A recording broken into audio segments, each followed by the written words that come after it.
আপনারা বলেন তো, আবু সাইদ নাম শুনছেন? রংপুরে আবু সাইদ, ওই কি মরিছে? আমার এক চাচাতো ভাইয়ের ছেলে হয়েছে অনেকদিন পর। আমার কয়, ভাইজান আপনি হুজুর মানুষ, একটা ভালো নাম রাখেন তো। আমি কইলাম এই মুহূর্তে ভালো নাম হলো আবু সাইদ। আমার ভাই সেই খুশি, আমাকে 500 টাকা দিয়ে বলতেছে আমার আবু সাইদের কথা মনেই নেই, বেটার নাম তো আবু সাইদ।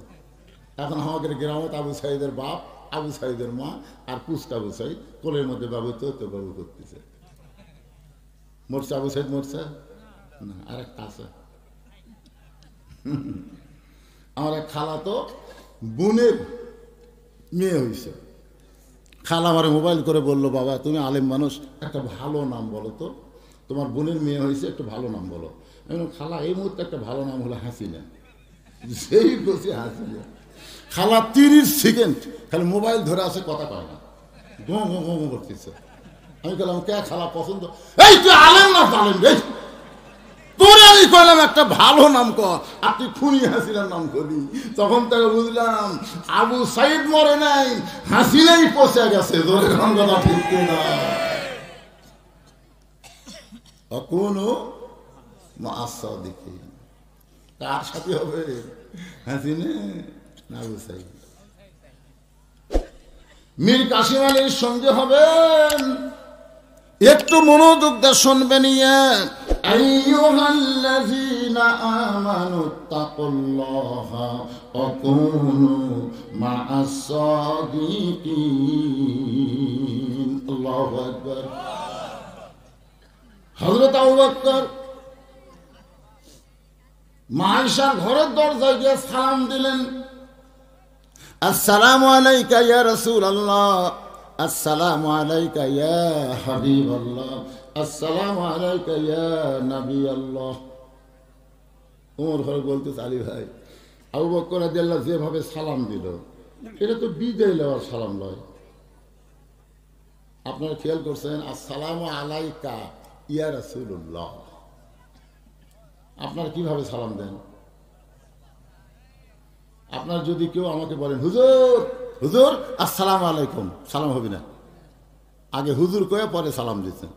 আপনি যদি বলেন চেয়ারম্যান সাহেব আসসালামু আলাইকুম, সালাম হবে না, কারণ আগে চেয়ারম্যান কয়ে তারপরে সালাম দিচ্ছেন। আপনি যদি বলেন ইয়া নবী সালাম আলাইকা, তাহলে সালাম হবে না, কারণ আগে ইয়া নবী কয়ে পরে সালাম দিচ্ছেন। রাসূল বলেছেন আসসালামু ক্বাবলাল কালাম, আগে সালাম তারপরে কালাম। তো এখন আপনারা কোনটার মধ্যে থাকবেন? ইয়া নবী সালাম আলাইকা, আগে ইয়া নবী করলে সালাম বাতিল, আগে কি বলা লাগবে?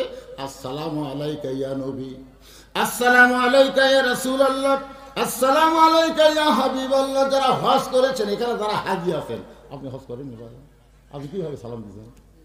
এইভাবে আয়োজন করছেন নাকি? এই হাজি নাই, আপনার নিচে হাজি নাই। আবার অনেকে যাবি আর কি হুজুরা ফেতনা লাগাতে গেল, ইয়া নবীর দলেরা কবি হুজুর ফেতনা লাগাতে গেল। আমি ফেতনা লাগাইনি, হাদিস কইছি আসসালামু ক্বাবলাল কালাম, কোন কথাবার্তা বলার আগেই দেওয়া লাগবে কি? হযরত আবু বকর সালাম দিলেন, আসসালামু আলাইকা ইয়া রাসূলুল্লাহ, আসসালামু আলাইকা ইয়া হাবিবাল্লাহ, আসসালামু আলাইকা ইয়া নবী আল্লাহ। সঙ্গে সঙ্গে মা আয়েশা দরজা খুলছে। যেই মাত্র দরজা খুলেছে হযরত আবু বকর ঘরের মধ্যে ঢুকছেন, ঢোকা মাত্র ওই মা আয়েশা দরজা বন্ধ করে দিয়া বাবার হাত খস করে ধরছে। মা আয়েশা দরজা বন্ধ করে দিয়ে বাবার হাত ধরছে, ধরে বলতেছে, বাবা আপনি তদন্ত করবেন। বলে, তুই না আমার নাম করলি, তুই কইলি নবীর মাদ্রাসার 1 নম্বর ছাত্র যিনি, তদন্তের দায়িত্ব পাবেন তিনি, তো সেই হিসাবে তো আমি ঢুকলাম। আয়েশা বললেন, বাবা নবীর তদন্তের আগে আমার 3টা প্রশ্নের উত্তর দেওয়া লাগবে। 1 নম্বর প্রশ্ন হলো, আপনি কি আল্লাহর কোরআনকে দাফন করতে পারবেন? আপনি সত্যি করে বলেন তো বাবা, আপনি কি আল্লাহর কোরআনকে দাফন করতে পারবেন? আবু বকর আয়েশা, কোরআন কোনোদিন দাফন করা যাবে না। আয়েশা বললেন, বাবা আপনি বাহিরের মানুষ, আপনি ভিতরের খবর জানেন না। আমি 6 বছর বয়সে নবীর সঙ্গে আমার বিয়ে হয়েছে, 9 বছর আমি নবীর ঘরে আইছি, আজকে 18 বছর আমার বয়স চলতেছে।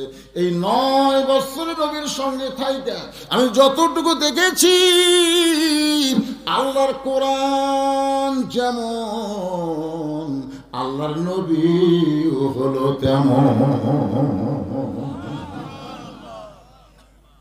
কোরআনকে যদি দাফন করা না যায় বাবা, তাহলে নবীকেও দাফন করা যাবে না।